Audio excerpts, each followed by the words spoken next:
Et cet invité s'appelle Alexis Corbière, il est député La France Insoumise de Seine-Saint-Denis et il est vice-président du groupe NUPES à l'Assemblée nationale. Monsieur Corbière, merci d'être venu sur ce plateau, dans la mesure où vous vous êtes couché à 3 heures du matin, puisque vous avez arrêté de travailler à l'Assemblée avec vos collègues vers 2 heures. Donc vous n'avez dormi que quelques heures. Il reste 230 amendements à examiner à partir de cet après-midi. Alors certains disent que ça patine, que c'est de votre faute, à vous, les gens de LFI. Comment voyez-vous les choses? C'est juste le travail parlementaire comme vous l'avez rêvé qui se déroule actuellement? Bon, je ne sais pas si c'est comme je l'ai rêvé, mais c'est bien que vous preniez la discussion comme ça. C'est-à-dire que ce à quoi nous assistons depuis cette élection législative est quelque chose de nouveau en Ve République, c'est un pouvoir retrouvé au Parlement. Il y a une reparlementarisation de la vie politique dans la mesure où le parti présidentiel n'est pas majoritaire dans l'hémicycle. Donc les débats, nécessairement, chaque débat est un enjeu. C'est très concret. D'ailleurs, les Français qui regardent les débats à l'Assemblée voient plus de députés, parce que désormais, en fonction du nombre, les majorités peuvent basculer. Donc ça reparlementarise la vie politique. Chaque débat a une passion.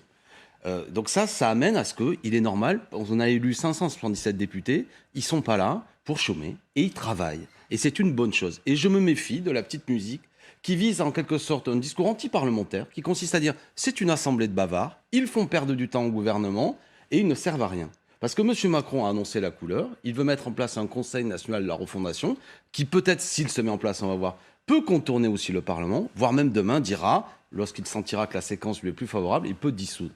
Moi, je pense qu'on doit être vigilant par rapport à ça et ne pas répéter des arguments que je vais qualifier, ne le prenez pas mal, de propagande macronienne. À l'Assemblée, les gens travaillent. Par exemple, vous l'avez évoqué, je ne me plains pas du tout, mais on travaille. Ça a terminé à 3 heures du matin, je viens devant vous aujourd'hui. Ce qui est mal organisé actuellement, sous la pression du gouvernement, c'est qu'il y a un texte, ce dont on parle, rien d'autre, de près de 19 articles, si je ne me trompe pas, des centaines d'amendements, et il était prévu seulement 3 jours de séance. C'est mal organisé, donc ça prend plus de temps. À la bien base, sûr, c'est prévu trop bien court. sûr. Qu'est-ce que veulent les Français? Qu'on parle du pouvoir d'achat. Hier soir, qu'est-ce que c'est qui, par moment, fait qu'il y a des hauts cris qui sont poussés par la majorité? Parce que nous avons reposé le problème, par exemple, du fait que dans ce pays, le salaire minimum, selon nous, est trop bas. Nous souhaitons qu'il soit augmenté de 10%, 11% pour être précis, c'est déjà arrivé. SMIC à 1 500 €, ça permettrait de relancer l'activité populaire, notamment le pouvoir d'achat des Français. Ils ne veulent pas. On a défendu après les pompiers. Les pompiers ont été au feu, si je puis dire.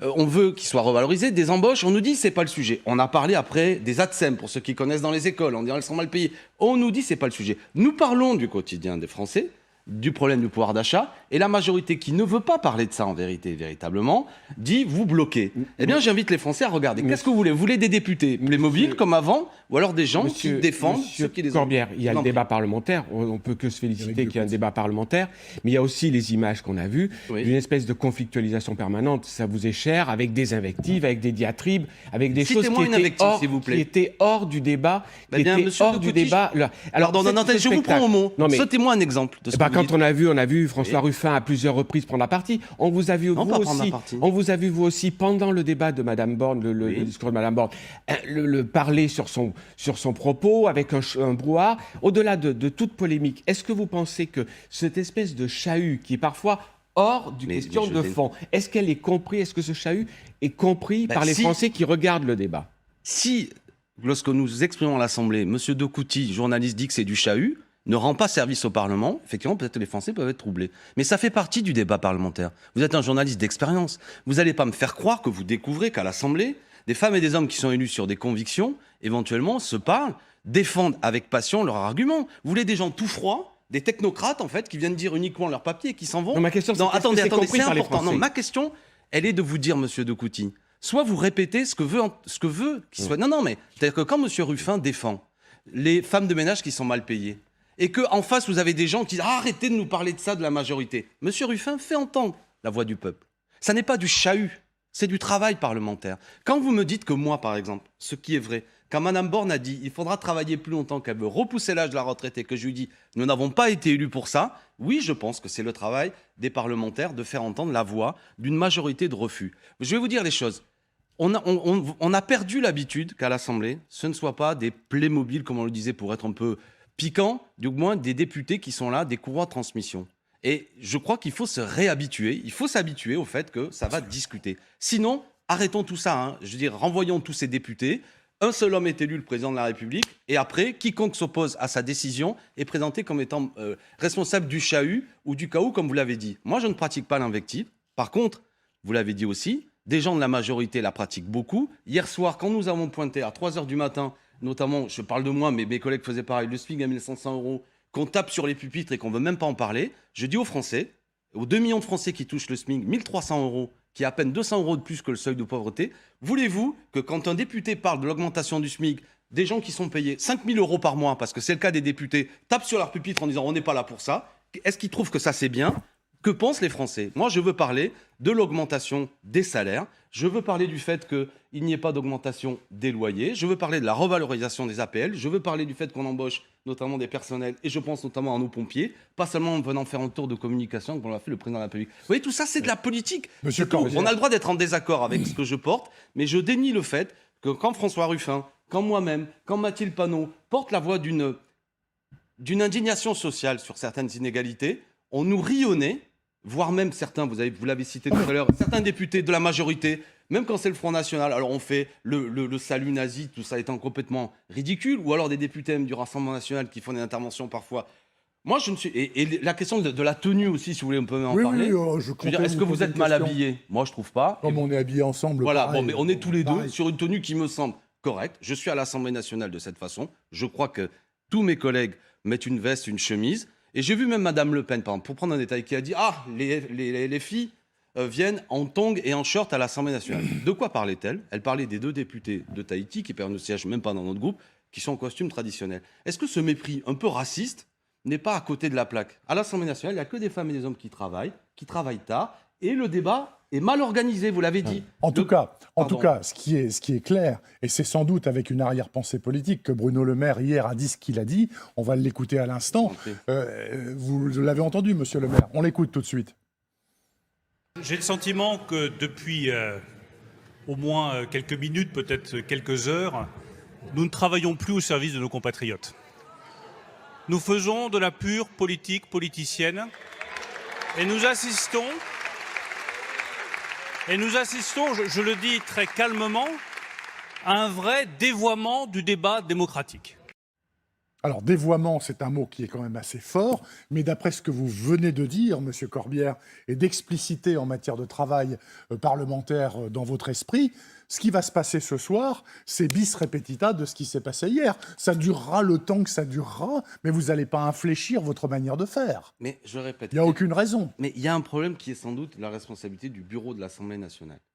Qui peut croire que sur des textes aussi importants, qui touchent le quotidien des Français, les amendements que les Français, pardon d'être un peu technique, les amendements dont nous débattons dans l'hémicycle ont d'abord été acceptés en commission. Absolument, commission des lois. C'est-à-dire qu'on fait beaucoup d'amendements et la commission est un premier filtre qui dit ça on retient pas. Hier soir, typiquement, quand monsieur le maire est intervenu là-dessus, parce que la majorité considérait que les amendements qui ont déjà été filtrés en commission n'avaient pas lieu d'être dans l'hémicycle, en disant non mais c'est pas... Et là il dit c'est un dévoiement. Donc moi je dis ça n'est pas tolérable. J'espère que les Français me comprennent. C'est-à-dire que tout amendement qui a été retenu pour être discuté dans l'hémicycle doit être débattu. Nous le présentons et le rapporteur et le ministre doivent nous répondre. Il a le droit de s'opposer. Donc ça, c'est important. Deuxièmement, je le dis et je crois que nous allons écrire aussi à Madame la Présidente de l'Assemblée nationale. La manière dont le gouvernement, aujourd'hui, en lien avec le bureau de l'Assemblée nationale, organise mal les débats.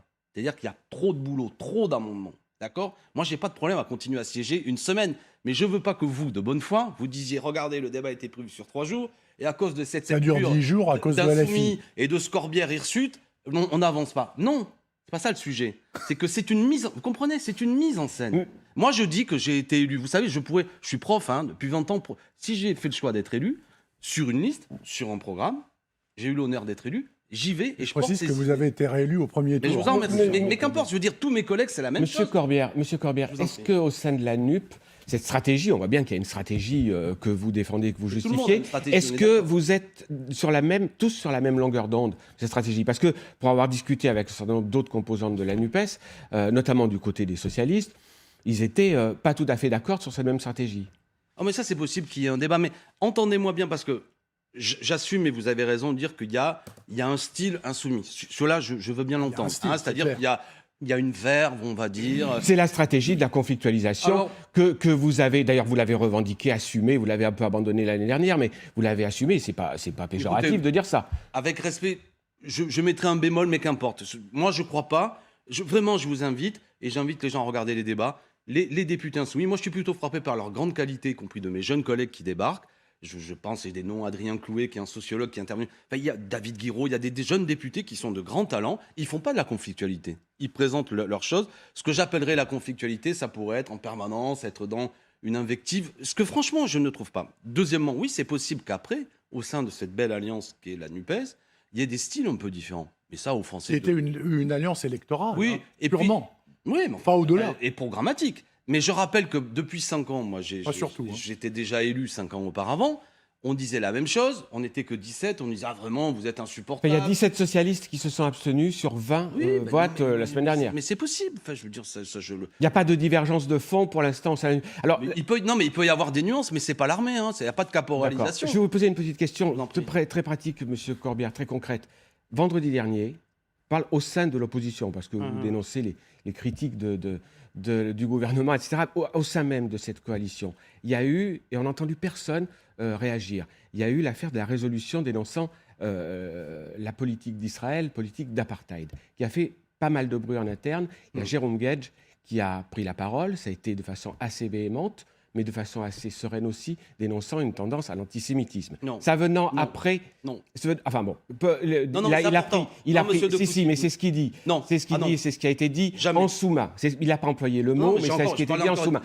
Restons précisément... Oui, mais là, vous n'êtes pas précis. Alors, on peut être très précis. Cette résolution dénonçant la politique d'apartheid d'Israël, extrêmement ferme. On pourrait reprendre le texte dans son détail. Oui. Il est extrêmement précis, signé par Adrien Quatennens, M. Guiraud, Roussel, dont j'ai oublié le prénom, le patron. Fabien Roussel du PC, et un certain nombre d'autres personnalités, a fait grand bruit. Cette déclaration, venant après la polémique suscitée par Mme Panot et son tweet sur le 18 mai, pose la question... 17 juillet. Pose la question de l'entente et de l'unité au sein de la NUP sur ces questions, et notamment sur la question de l'antisémitisme. Qu'est-ce que vous en pensez, vous, précisément ?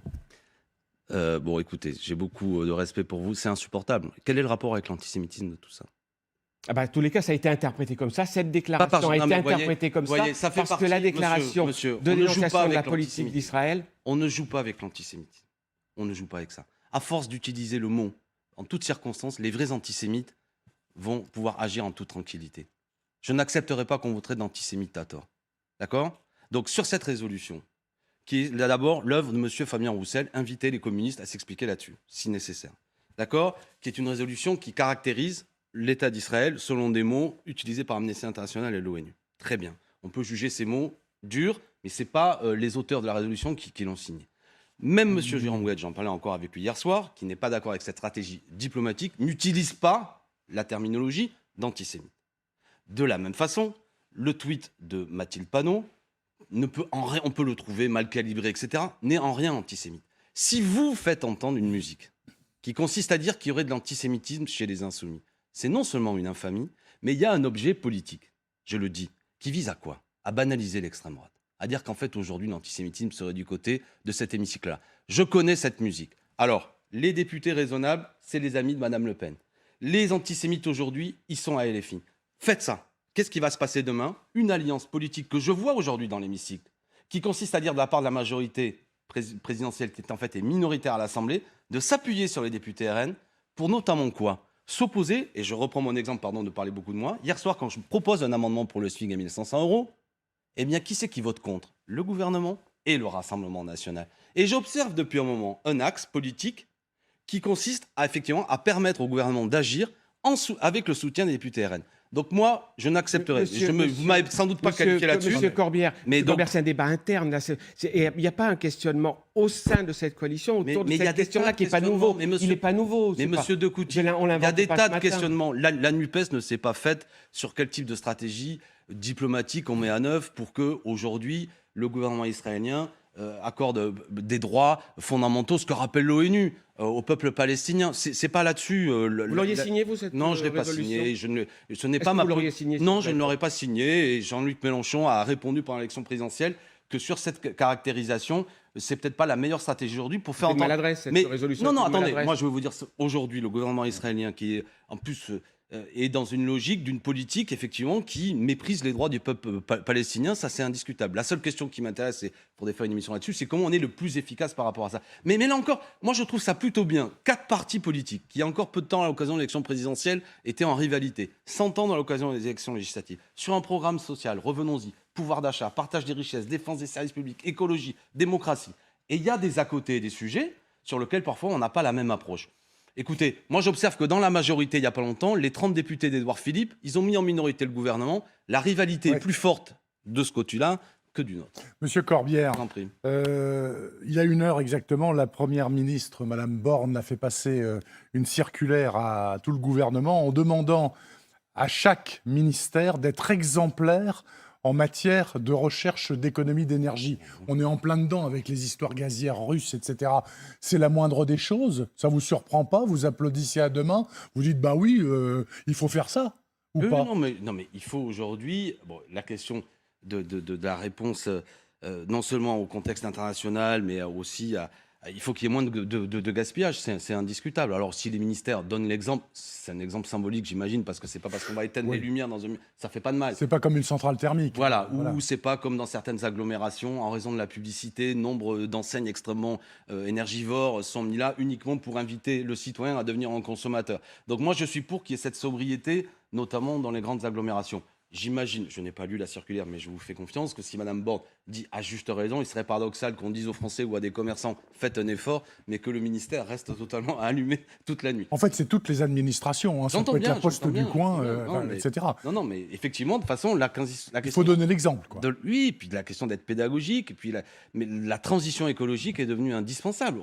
On y vient, on est aujourd'hui dans une génération, vous n'y pouvez rien, où selon le rapport du GIEC, le climat lui-même est impacté. Moi, je suis un homme du Sud, pardon, j'ai 3 enfants. Le fait de me dire que la Camargue, à hauteur de 50 ans, voire même moins d'un siècle, noyé. Je veux dire, c'est quelque chose, vous comme moi, qui vous donne le frisson. Vous dites, mais donc là, on n'est plus dans il faudrait, c'est maintenant. Et de ce point de vue-là, je veux dire, l'inaction gouvernementale, je rappelle que M. Macron a été condamné pour inaction gouvernementale, est assez, comment dirais-je, inquiétante. Enfin, je n'ai pas d'autres mots. C'est la raison pour laquelle moi je me bats, et c'est la raison pour laquelle vous comprendrez qu'au milieu de la nuit, avec mes amis, on continue à défendre nos amendements, y compris sur des questions écologiques. Monsieur Corbière, sachant que ça se passe comme ça se passe actuellement sur ce texte sur le pouvoir d'achat, qui finalement devrait plus faire consensus qu'il ne fait, qu'est-ce que ça va être quand vous allez vous cogner le texte sur les retraites?